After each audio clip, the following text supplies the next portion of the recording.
राधे राधे दोस्तों और हर हर महादेव। जैसा कि आप सभी जानते हैं कि सावन का पवित्र या पावन महीना हमारा शुरू हो चुका है।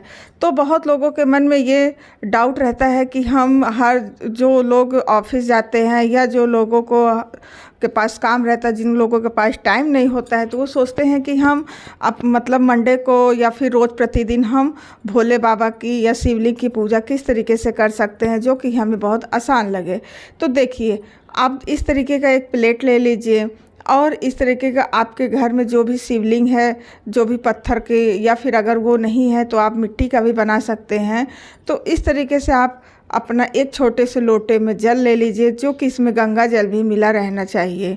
तो इस तरीके की पूजा मैं आपको बताऊंगी ताकि आप इसको हर रोज़ सावन के 1 महीने तक आप आराम से इसको कर सकते हैं बिना किसी झंझट के, और आपको ये करने में बहुत ही मतलब कम टाइम लगेगा। तो इसको आप बहुत ही आसानी से कर सकते हैं। और इसी तरीके से आपने जब गंगा जल से या फिर जो हमारा जल होता है शुद्ध, इस तरीके से आप इनको स्नान कराने के बाद क्या कहते हैं, कच्चा दूध ले लीजिए। तो ये हमारा दूध गाय का है, आप कोई भी आप दूध ले सकते हैं जो भी आपके पास मतलब आपके पास मौजूद हो। तो यहाँ पे देखिए, हमने गाय का दूध शिवलिंग मतलब भोले बाबा जी को चढ़ा दिया है। और आपके पास अगर टाइम है तो आप थोड़ा सा दही और थोड़ा सा शहद भी आप इसमें मतलब अर्पित कर सकते हैं। लेकिन मैं आपको कम टाइम में कैसे पूजा करें शिवलिंग की, तो इस तरीके से मैं आपको बताऊंगी। तो ये देखिए, हमने एक बार जल से नहलाया, फिर दूध से नहलाया, फिर उसके बाद आप देखिए मैंने एक बार फिर से इनको जल से एक बार फिर से इनको नहला दे रहे हैं। फिर उसके बाद हम क्या करेंगे कि इनकी पूजा किस तरीके से करेंगे। आपको ज़्यादा टाइम नहीं, केवल 5 मिनट में तो आपकी पूजा इस तरीके से हो ही जाएगी।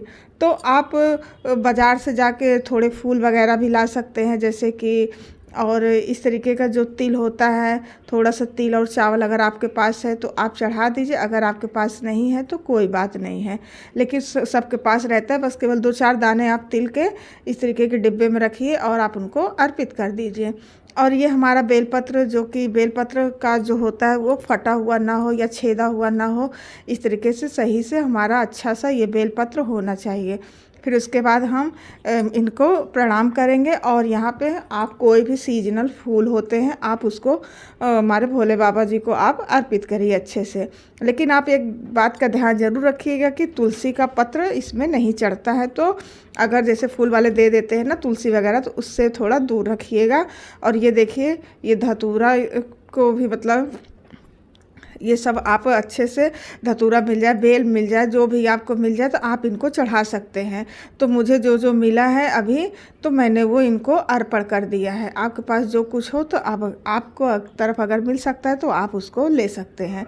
तो ये देखिए, मैंने अपने भोले बाबा की पूजा फूल अर्चना कर दिया है। अब इनको मतलब दीपक जलाएंगे और धूप बत्ती अच्छे से जला देंगे। फिर उसके बाद आप इनको चंदन का तिलक लगा दीजिए। ये देखिए, जिस तरीके से मैं लगा रही इस तरीके से आप इनको तिलक कर दीजिए। फिर जो तिलक आप इनको करेंगे, फिर वही तिलक आप अपने माथे पर लगाकर मतलब आप इनको प्रणाम कर लीजिएगा।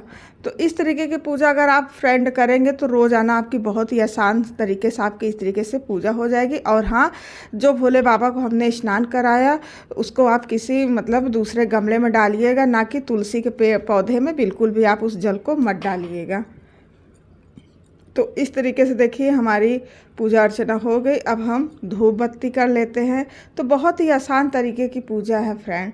तो आप इस तरीके की पूजा अगर करेंगे तो आपको कभी ये नहीं लगेगा कि हाँ मुझे इतना टाइम लगेगा, क्योंकि बहुत सी लेडीज़ें होती हैं जो ऑफिस वगैरह जाती हैं, या फिर जिनके पास छोटे छोटे बच्चे होते हैं, या जिनके हस्बैंड ऑफिस वगैरह जाते हैं।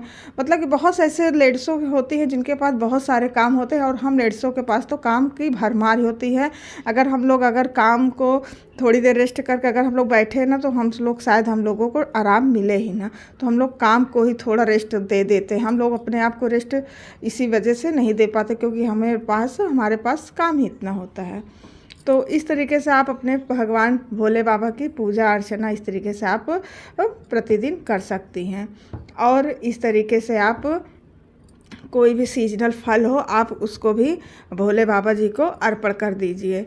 फिर उसके बाद आप फ्रेंड आप जो सावन का जो हर प्रतिदिन जो मंडे सोमवार जो आता है तो उस दिन आपको बस केवल 2 काम इसमें और बढ़ाना रहेगा। आप दही जो होता है उसको जो मतलब उससे भी स्नान कराइएगा और थोड़ा सा शहद भी आप ले लीजिएगा।